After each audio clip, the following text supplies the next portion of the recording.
Si vous pensez que le toit en verre de votre Tesla est très résistant et à l'épreuve de tout, laissez-moi vous raconter une petite histoire qui m'est arrivée récemment, probablement suite à l'utilisation de la fonctionnalité de dégivrage. Je dis bien probablement parce que cela pourrait venir d'un mauvais collage en usine qui fait fissurer la vitre lors de la conduite avec les torsions que peut subir la voiture. Il y a eu beaucoup de témoignages en 2020. Tesla avait visiblement résolu la situation, mais des témoignages sont de nouveau arrivés en 2023 et visiblement je fais partie du lot des perdants. Alors, vu de l'extérieur, on voit une partie fissurée, mais qui n'est pas du tout sensible sous le doigt et on ne voit aucun impact sur l'extérieur du véhicule. C'est bien à l'intérieur que s'est produit ce phénomène. Je m'en suis rendu compte de bon matin en regardant dans le rétroviseur de ma Tesla et c'est là que j'ai vu cet impact qui n'en est pas un. Alors pourquoi je pense que cela vient du dégivrage? Eh bien, si l'on regarde la lunette arrière et son système de dégivrage, on voit qu'à un moment donné, ça semble avoir pas mal chauffé. Je me suis donc rendu chez Tesla et je vous partage ma réaction, dirons-nous, à chaud sans mauvais jeu de mots. C'est parti. Salut les amis, je sors de chez Tesla à Caen parce qu'en fait, eh bien, vous voyez ici il y a une fissure, en fait elle est intérieure, il n'y a pas d'impact du tout à l'extérieur de ma Tesla.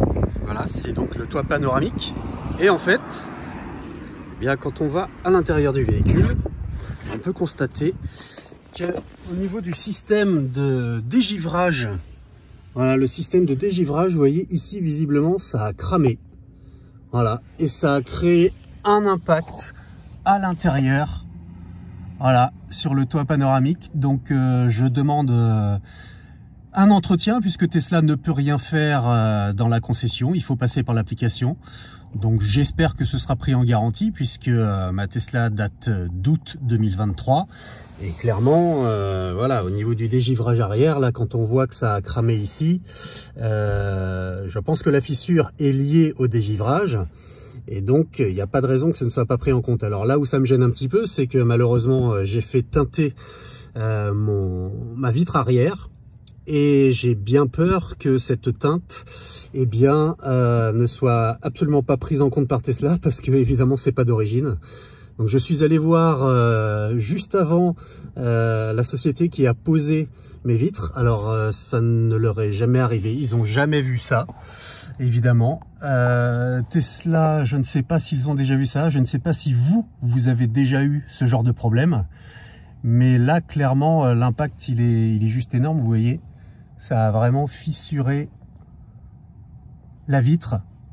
Voilà. On a vraiment l'impression que c'est un caillou en fait qui a fait ça, mais pas du tout, hein. C'est vraiment à l'intérieur. Je m'en suis rendu compte ce matin en fait en prenant ma voiture. Bon bah écoutez, affaire à suivre. Je vais voir si Tesla va bien prendre en garantie. Je vous tiendrai au courant évidemment de cette histoire. Et puis je vais aussi appeler mon assurance pour voir si éventuellement ils peuvent prendre en charge les frais liés au fait de devoir reteinter la vitre lorsque la nouvelle vitre sera posée. Parce que bah, pour le moment, évidemment, Tesla ne prendra pas cette partie-là en compte. Ils vont me changer la vitre arrière très certainement sous garantie. Puisque là, vraiment, il n'y a aucune explication, hein, à part le fait que le système de dégivrage, comme je vous l'ai dit, eh bien, a bien cramé ici. Voilà. On voit pas très bien sur la vidéo. Je vais essayer de... Voilà. Vous voyez ici, juste ici, là, il y a un petit défaut à cet endroit-là, visiblement, et ça a eu pour effet, parce que ça chauffe beaucoup, mine de rien, pour dégeler eh bien, les vitres l'hiver, et je pense que, oui, ça a été efficace, mais tellement efficace qu'ici, ça a cramé, et que donc, voilà le résultat. Affaire à suivre, je vous tiendrai au courant. Voilà, donc en poussant la garniture avec mon doigt, on voit bien qu'effectivement cette fissure débute au niveau du système de dégivrage. Là, c'est assez clair. Mais en même temps, voilà, c'est sur un côté de l'habitacle et il est possible qu'il y ait une pression qui soit exercée par un montage qui a été mal réalisé en usine. Alors, contrairement à la modèle Y, la modèle 3 n'a pas les vitres teintées à l'arrière ni le toit. J'ai fait teinter ultérieurement mes vitres par un professionnel et cela me rappelle une discussion qu'il y a eu sur le groupe d'entraide Teslastus Facebook où un utilisateur dit qu'il voit souvent des propriétaires faire teinter leurs vitres, mais que seulement lorsqu'il a posé la question chez Tesla et chez Select Auto Pro, on lui a répondu qu'il y avait déjà eu des vitres qui avaient explosé au soleil du fait que sur la Highland, c'est un double vitrage spécial et qu'il fallait mieux éviter et que en cas de problème, les garanties ne fonctionnaient pas. Voilà, donc il souhaitait connaître notre avis sur le sujet. Donc premièrement, moi il ne s'agit pas d'une Tesla Highland.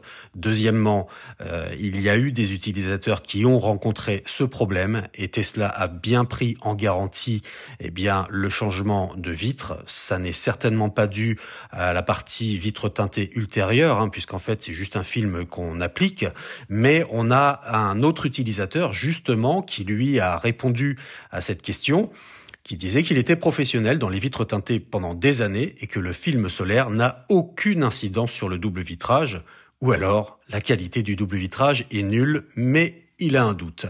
Eh bien, il se trouve que celui qui m'a posé mes vitres teintées travaille, pas main dans la main avec Tesla, mais en tout cas, si quelqu'un demande à Tesla où faire teinter ses vitres, Tesla va lui indiquer cette enseigne qui se trouve à quelques centaines de mètres du Tesla Center. Donc voilà, vraiment, s'il y avait eu des problèmes de ce côté-là, on le saurait. Donc j'ai posé la question à mon assurance pour la partie prise en charge des vitres teintées. En fait, a priori, à ce stade, il n'y a pas de sinistre, c'est-à-dire que ce serait un défaut lié à la Tesla et donc Tesla prendrait en garantie. Si Tesla estime que ce n'est pas un défaut pris en garantie, là je ferai marcher mon assurance en ouvrant un sinistre et il me prendrait en charge à la fois le remplacement du toit en verre et la pose de vitres teintées. Mais sans sinistre, mon assurance ne prendra pas en charge la partie vitres teintées. Il faut savoir que je n'ai pas de franchise dans mon assurance, ça ne me coûterait rien, et le toit en verre est bien pris en compte, ce qui n'est pas forcément le cas de toutes les assurances. On a des assurances qui prennent en charge les vitres des portières, mais pas les toits en verre des Tesla. Donc moi de mon côté, il n'y a pas de souci. Sauf que dans ce cas présent, Tesla va certainement prendre en charge le remplacement du toit en verre dans le cadre de la garantie, et donc mon assurance ne pourra pas m'indemniser pour refaire faire la partie teintée de ce toit en verre, puisqu'il n'y a donc pas de sinistre. Ce sera à mes frais.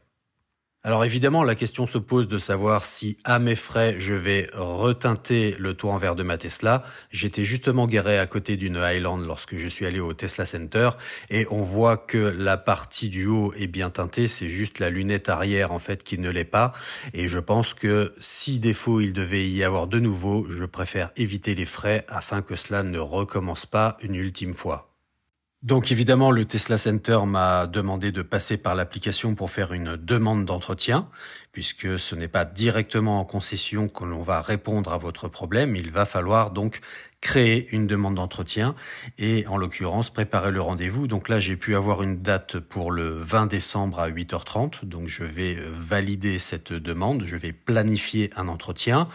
À l'heure actuelle, je devais avoir une réponse a priori sous les 2 heures suite à ma demande. Je n'ai pas eu pour l'instant de retour de Tesla, donc je vous tiendrai au courant, à savoir donc justement si cela est pris en garantie ou pas.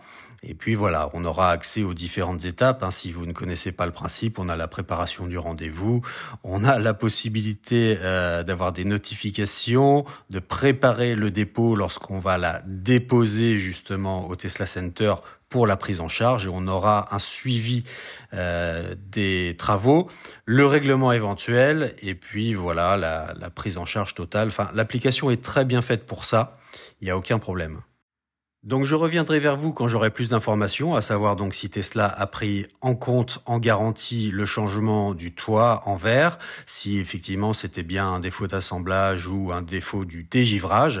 Ça, on aura peut-être plus de précision ultérieurement. Et puis voilà, je vous dirai si j'ai fait le choix de reteinter mon toit en verre ou pas. Très honnêtement, comme je vous l'ai dit, je ne pense pas que je referai cette expérience parce que si de nouveau fissures il devait y avoir, je devrais encore une fois payer et bon, J'estime que là, c'est bon. Je ne vais pas prendre ce risque. Allez, je vous tiens au courant. À plus sur Tesla Astuce.